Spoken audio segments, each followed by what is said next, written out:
Shalom.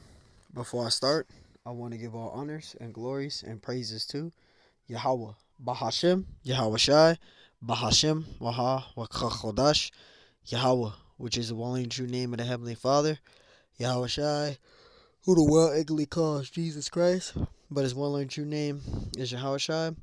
Double honors to the elders and apostles of Great Millstone, because those are the men who I've learned this truth from through the spirit and power of Yahweh Bahashem Yahweh Shai. Peace, blessings, salutations to the hopeful elect. And shalom to you, sincere brother scattered abroad, pushing forth this word in truth and sincerity. I am the brother Mashiach Arazakah from the Servants of Yahweh Yahweh Shai Camp, Las Vegas, Nevada branch. And pretty much this lesson is going to be titled as Measured Out the Time Diligently in Itself. And you as a Hebrew Israelite, a so-called Negro, Hispanic, Native American Indian, you're supposed to be measuring the times diligently in itself. You got to be looking at the things that are taking place on the earth, right? You got to be those righteous newscasters, all right? Measuring the time diligently in itself. And Lord willing, this lesson is edifying. This is 2nd Esdras 9:1. He answered and said unto me, he answered me then and said, Salakia, measured out the time diligently in itself. And this is what the angel said unto Prophet Esdras. 2nd Esdras 9:1. It says, he answered me then and said, measure thou the time diligently in itself. So that's what we need to be doing. Measuring the time diligently in itself, looking at the things that are taking place on the earth, looking at the things that are taking place in the Middle East, right? We're seeing these prophecies unfold. We're seeing rumors of wars take place. We're seeing the economy falling. We're seeing the value of the dollar crashing.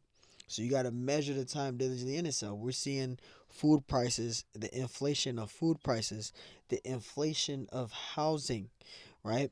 The inflation of gas, etc. There's a lot of things that's going into inflation. There's also a recession that's supposed to be coming.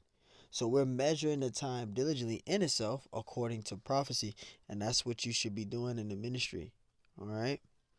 This is 2nd Esdras 9:1. He answered me then and said, measure thou the time diligently in itself, and when thou seest part of the signs pass, which I have told thee before, right? So you're supposed to be measuring the times diligently in itself.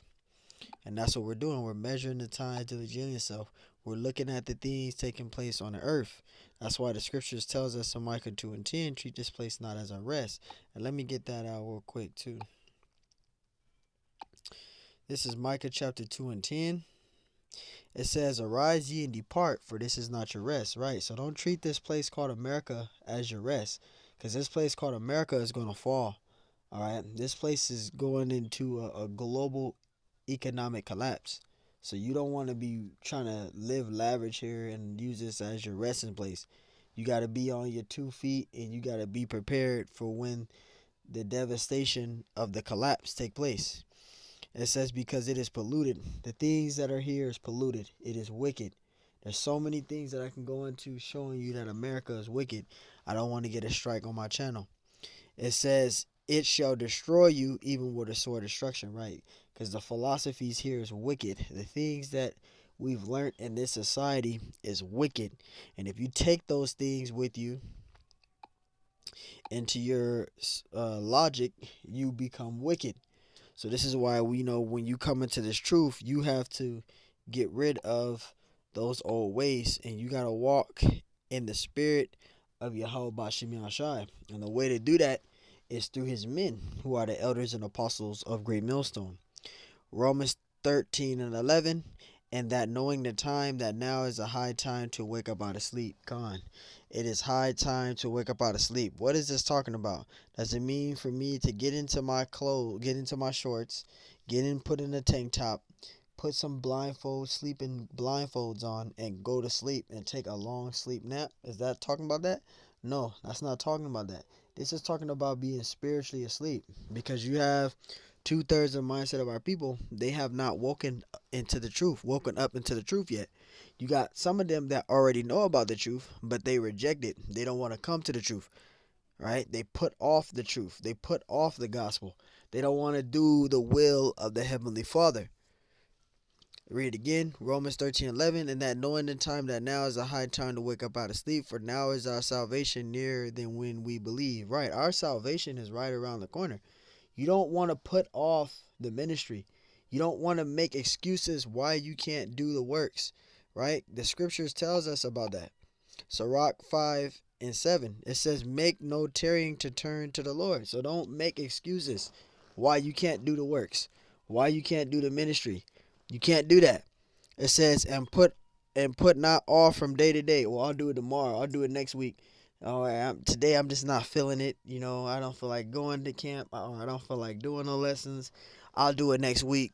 I'll do it next week when I got a chance. It sounds cool, but I don't feel like doing that right now. You putting off the ministry. You putting off the truth. You putting off the time of the Lord of Yahweh Shemashai, and that angers the Lord. You can be destroyed for that. It says, for sudden shall wrath of the Lord come forth. And you don't want to be put amongst the column of the 2/3. Putting off the Lord, you putting the Lord, behind on the back burner for your woman or for this life. You trying to please your woman, so you make excuses why you can't do the works. You can't be letting no one stop you from glorifying the Lord. This is very serious. It says, suddenly shall wrath of the Lord come forth, and in thy security thou shalt be destroyed. See, if you putting off the Lord for this life, you're putting off the Lord for your woman, you can be destroyed for that. You're putting off the works of doing the works. You're making excuses why you can't teach. You can be destroyed for that. You can be destroyed not doing the works. It says, and perish in the day of vengeance, because you can be put amongst the column of the 2/3, and you do not want that. You want to continually glorify the Lord. You want to be teaching, you want to be doing the works, and you want to be consistent in the ministry. You want to be consistent in the ministry. So I'll read this one more time, and we'll wrap it up after this. Sirach 5:7, make no tarrying to turn to the Lord. See, don't make no excuses. It says, and put off from day to day. I'll do it tomorrow. I'll do it next month. No, you can't do that. It says, for suddenly shall the wrath of the Lord come forth, and in thy security shall thou be destroyed. So if you putting off this truth, you're putting off the ministry, you're putting off time for the Lord just to wine and dine and please this woman that you're with, or wine and dine, your family, and you're putting the Lord on a back burner, you're making excuses why you can't do things, you're going to be destroyed. So you don't want to be in a column of the 2/3. And I'm speaking for myself first and foremost. This is why you want to keep laboring. So what if it's the same lessons? So what if you just using the same precepts and doing the same lessons every day? You're doing your labors. You're doing your works. You're working out your own salvation. Because even if you don't get views, the Lord sees your works. That pleases the Lord. You're showing yourself worthy in the eyes of the Lord. So, hey, Lord willing, that's edifying. I want to give all honors and glories and praises to Yahweh, Bahashem Yahweh Shai, Bahashem Yahweh Chodash. Double honors to the elders and apostles of Great Millstone, because those are the men who I've learned this truth from through the spirit and power of Yahweh Shai. Peace, blessings, salutations to the hopeful elect. And shalom to you, sincere brother Scattered Broad, pushing forth this word in truth and sincerity. I am the brother Mashiach Arazakah from the servants of Yahweh Yahweh Shai Camp, Las Vegas, Nevada branch. And Lord willing, this lesson was edifying. Till the next time I say, shalom. Shalom.